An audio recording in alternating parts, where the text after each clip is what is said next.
जय श्री गणेश। नमस्कार। मैं आचार्य संजय द्विवेदी। मेरे समस्त प्रबुद्ध दर्शकों का मेरे चैनल पर हार्दिक स्वागत है।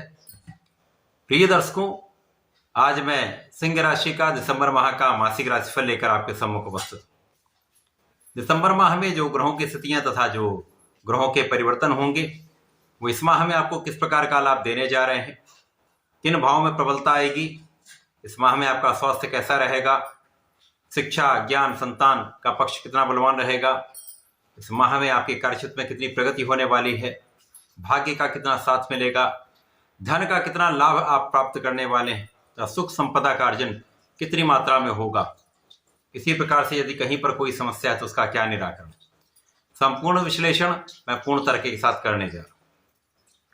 प्रिय दर्शकों, इस राशिफल को आप अपने लग्न राशि तथा चंद्र राशि दोनों के आधार पर देख सकते हैं। सिंह राशि सूर्यदेव की राशि है। 1 दिसंबर को जो ग्रहों की स्थितियां वो इस प्रकार होंगी। आपके द्वितीय भाव में केतु का गोचर होगा, आपके चतुर्थ भाव में स्वयं लग्नेश सूर्यदेव तथा बुध का गोचर होगा, पंचम भाव में शुक्राचार्य का गोचर चल रहा होगा तथा सप्तम भाव में अति प्रबल अवस्था में शनिदेव का गोचर चल रहा है जो मार्गी हो चुके हैं। इसी प्रकार से आपके अष्टम भाव में राहु हैं तथा आपके दसम भाव में गुरुदेव बृहस्पति का गोचर चल रहा है जो वर्तमान समय में वक्री अवस्था में चल रहा है। आपके द्वादश भाव में मंगल का गोचर चल रहा है जो कि अपनी नीच राशि में गोचर कर रहे हैं। इसके पश्चात 2 दिसंबर को शुक्राचार्य का राशि परिवर्तन होगा। शुक्राचार्य पंचम भाव से षष्ठम भाव में प्रवेश करेंगे। पुनः 29 दिसंबर को राशि परिवर्तन करके आपके सप्तम भाव में प्रवेश कर जाएंगे जहां पर 2 मित्रों का महासंयोजन बनने वाला है। इसी प्रकार से 16 दिसंबर को सूर्यदेव का राशि परिवर्तन आपके चतुर्थ भाव से पंचम भाव में हो जाए। इस माह में मंगल वक्री होंगे तथा बुध वक्री से मार्गी हो जाए। तो ये समस्त ग्रह स्थितियां तथा परिवर्तन है। सिंह राशि के लिए यदि हम प्रारंभिक समय से यह अवलोकन करें तो लग्नेश की स्थिति अत्यंत प्रबल है जो मित्र की राशि में चतुर्थ भाव में गोचर कर रहे हैं। अब चतुर्थ भाव जो कि केंद्र का भाव है, लग्न के स्वामी का केंद्र में गोचर अति विशिष्ट प्रभाव देता है जहां पर ये बुधादित्य योग में होंगे। अब यहां पर बुधादित्य योग का प्रभाव संपूर्ण रूप से आपके कार्यक्षेत्र पर पड़ रहा है। 180 डिग्री का संबंध है जहां पर गुरुदेव बृहस्पति का गोचर चल रहा है। तो कुछ विशेष योग यहां पर बन रहे हैं जहां पर प्रारंभ से ही आपकी लग्न अत्यंत प्रबल रहने वाली है क्योंकि यहां पर लग्न पर शनिदेव का भी सीधा प्रभाव है। तो लग्न की प्रबलता तथा आपके मानसिक दृढ़ता आपको इस माह में सर्वश्रेष्ठ लाभ देने जा रही। आप स्वस्थ भी रहेंगे, तनाव कम होगा, समस्याएं कम होंगी तथा इस समय में आप अपने कार्यक्षेत्र में विशिष्ट रहने वाले। आपके मनोबल से, आपकी क्षमता से, आपके ज्ञान से, आपके धैर्य से, आपके विवेक से आप सर्वश्रेष्ठ निर्णय करने वाले।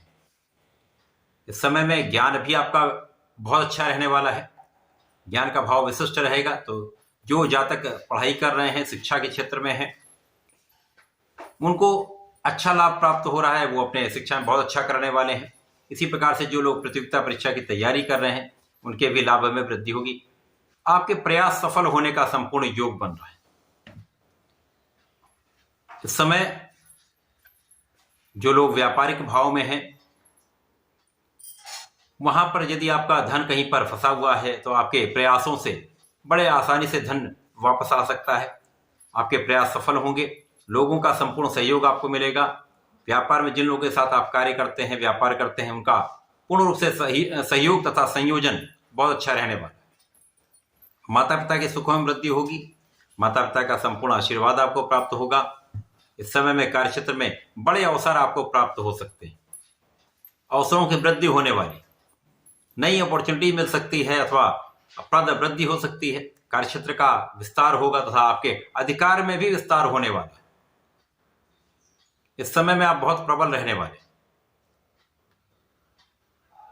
इसी के साथ साथ यहां पर केवल यदि आप काम को टालेंगे नहीं, आज का काम कल पर, कल का परसों पर, इस प्रकार से यदि आप नहीं करते हैं, आज का काम आज संपूर्ण करते हैं तथा निर्णयों में बहुत देरी भी नहीं करनी चाहिए।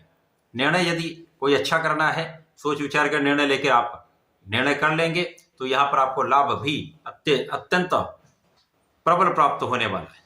तो यहाँ पर थोड़ा सा आपको ध्यान देना होगा। बाकी आप दृढ़ प्रतिज्ञ भी होंगे, संकल्पित होंगे, कार्यक्षेत्र पर पूर्ण रूप से केंद्रित होंगे, फोकस्ड रहेंगे, जिसके कारण सफलता तो आपको मिलने पाए। इस समय में संतान पक्ष भी बलवान रहेगा।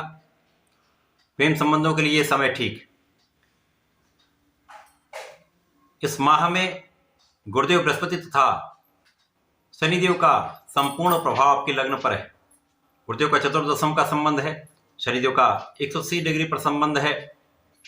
तो ये जो संबंध बन रहा है वो आपकी धैर्य में वृद्धि कर रहा है, आपकी क्षमता में वृद्धि कर रहा है। इसके साथ साथ आपको दृढ़ प्रतिज्ञा के साथ साथ संकल्पित बना रहा है। आप जो ठान लेंगे वो कर लेंगे। आपके शासन प्रशासन की क्षमता में कई गुना वृद्धि हो जाएगी। तो ये समय आपके लिए अत्यंत अनुकूल है। यहाँ पर आपके निर्णय आपके लिए सकारात्मक होंगे तथा अन्य लोगों को भी उसका लाभ प्राप्त होने वाला है। जो लोग राजनीति में हैं उनके लिए विशेष अवसर है। जब आपके किए गए प्रयत्न, आपके किए गए कार्य आपको इस समय में आपके लिए सर्वश्रेष्ठ लाभ का योग बना रहे हैं तथा इस समय में आपके व्यापार में, आपके नौकरी में, आपके प्रोफेशन में निश्चित रूप से कुछ बड़े लाभ आपको प्राप्त होने वाले हैं। मंगल आपके द्वादश भाव में गोचर कर रहे हैं, जहां पर ये नीच राशि में है। तात्कालिक रूप से मांगलिक प्रभाव बना हुआ है। आपको सर्वाधिक ध्यान जीवन साथी के साथ संबंधों में रखना होगा, जिसमें कुछ संभावना ऐसी है क्लेश बढ़ सकता है। अतः यहाँ पर बहुत सामंजस्य रखना चाहिए। मतभेद दूर करके आपसी सामंजस्य के साथ, प्रेम के साथ आप रहेंगे तो समस्याएं कम होंगी। इसी प्रकार से जो लोग साझेदारी में व्यापार करते हैं, कोई कार्य करते हैं, तो यहाँ पर भी बहुत संयम धैर्य के साथ आपको कार्य करना होगा, समझदारी से निर्णय लेने होंगे। अब क्योंकि यहाँ पर मंगल नीच राशि में अवस्थित है, परंतु इनका नीच भंग है, इसलिए यहाँ पर बहुत बड़ी समस्या का योग नहीं है, परंतु अकारण कुछ व्यय हो सकते हैं। तो बिना कारण के व्ययों पर आपको नियंत्रण रखना चाहिए। मंगल का प्रभाव यहाँ पर कुछ विवाद बढ़ाता है, कुछ समस्याएं बढ़ाता है, कुछ ऋण की वृद्धि करता है। जो लोग व्यापारी गण हैं उनके लिए तो ठीक है, व्यापार में आपको ऋण चाहिए होता तो ऋण आप प्राप्त कर सकते हैं, परंतु अन्य लोगों के लिए कुछ समस्या का योग बनता है। लेकिन इस समय में आपको किसी प्रकार से किसी को धन उधार बड़ी मात्रा में नहीं देना चाहिए। यदि आप धन उधार देते हैं तो उसकी संभावना कम है, जिसके कारण ही विवाद का योग दिखता है। अतः यहाँ पर बहुत सावधान रहें। जब शुक्राचार्य का पहला परिवर्तन आपके षष्ठम भाव में होगा, षष्ठम भाव जो कि तृक भाव है, तो जब यहाँ पर शुक्राचार्य आएंगे, मंगल की सीधी दृष्टि के प्रभाव में आ जाएंगे, तो यहाँ पर प्रेम संबंधों के कारण कुछ विवाद की संभावना बढ़ जाती है। तो इन संबंधों से आपको पूर्णतया बचना चाहिए।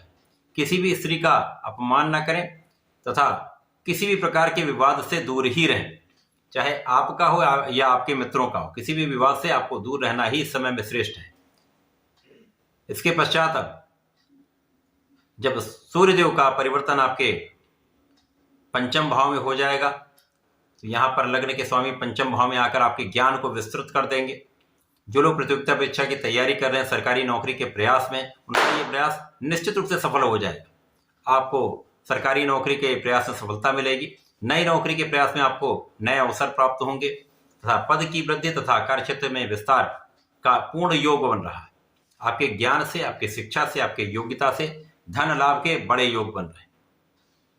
प्रगति के अवसर आपके लिए बन रहे हैं।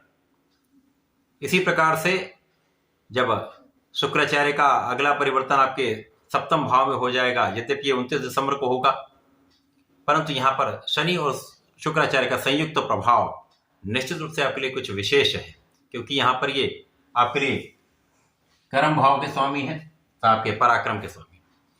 कर्म तथा पराक्रम के स्वामी का सप्तम भाव में आकर शनिदेव के साथ लग्न को देखना निश्चित रूप से आपके परिश्रम में कई गुना वृद्धि करने वाला है। आपके परिश्रम का संपूर्ण लाभ आपको मिलेगा। जब आप परिश्रम करते हैं उसका 100% लाभ आपको मिल जाए तो आप सफल हो जाते हैं। अब यहाँ पर भाग्य का साथ मिलेगा, भाग्य में वृद्धि तथा कर्म क्षेत्र में उन्नति निश्चित है। जब भाग्य और परिश्रम का संयुक्त प्रभाव सकारात्मक होता है, निश्चित रूप से आप अपने किसी भी क्षेत्र में, किसी भी प्रोफेशन में संपूर्ण सफलता की प्राप्ति करते हैं। तो सिंह राशि के लिए ये अत्यंत श्रेष्ठ समय है, जब आप अपने परिश्रम से, अपनी योग्यता से, अपने क्षमता से, सामर्थ्य से, अपने प्रभाव से एक अच्छा लाभ लेने चाह रहे हैं। इस समय में, इस माह में आपको नियमित रूप से सूर्यदेव को जल देना चाहिए तथा नियमित रूप से संकट नाशन गणेश स्तोत्रम का पाठ करना चाहिए तथा प्रत्येक मंगल शनिवार को हनुमानाष्टक तथा बजरंग बाण का पाठ कर लेंगे, श्रेष्ठ लाभ मिलेगा। कहीं जो मंगल की समस्याएं वो दूर होंगी, ऋण की अधिकता से बचेंगे तथा विवादों से आप बच जाएंगे। तो ऐसा करके इसका लाभ लें। धन्यवाद, नमस्कार।